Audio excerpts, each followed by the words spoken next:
O alcalde de Pontevedra mantivo esta mañá unha primeira toma de contacto co presidente da Federación Galega de Municipios e Provincias.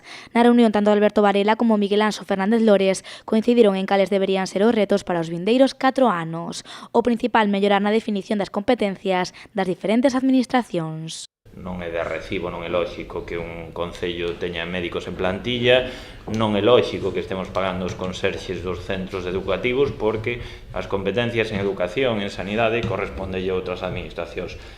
Se nós cometemos o erro, que moitas veces o facemos porque somos a administración que estamos máis en contacto directo cos veciños e son os que nos están reclamando cousas e cometemos o erro de asumir esas competencias, está pasando, pois despois, como falábamos dentro, e me decía o alcalde de Pontevedra, despois non temos cartos para asumir as competencias que realmente nos corresponden aos concellos. Pontevedra ten unha espiña cravada que é o tema de pasar xa competencias, por exemplo, en sanidade, non ten sentido que o Concello de Pontevedra este mantendo ou este recetando, teña médicos na súa plantilla para recetar metadona ou atender ao centro de drogodependencias, que ademais é comarcal, bueno, unha comarca moi amplia, e que iso ten que pasar directamente aos Sergas.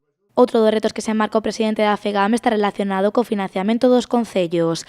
Alberto Varela recordou que soamente o 30% dos fondos destinados pola Xunta aos municipios galegos son distribuídos baixo criterios obxectivos. O 70% se está distribuindo pois según quere a conselleiro ou a conselleira de turno e normalmente pois con criterios dubidosamente obxectivos.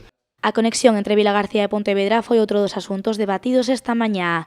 Alberto Varela asegurou que fará todo o posible para que se mellore nos vindeiros anos a estrada PO 531. Como alcalde de Vilagarcía, sempre presumimos na miña cidade que temos un dos concellos mellor situados de Galicia, pero temos que mellorar as nosas conexións, a vinculación obvia que temos que ter con Pontevedra, pola dimensión e pola fortaleza de Pontevedra, pois ten que partir por mellorar as nosas conexións.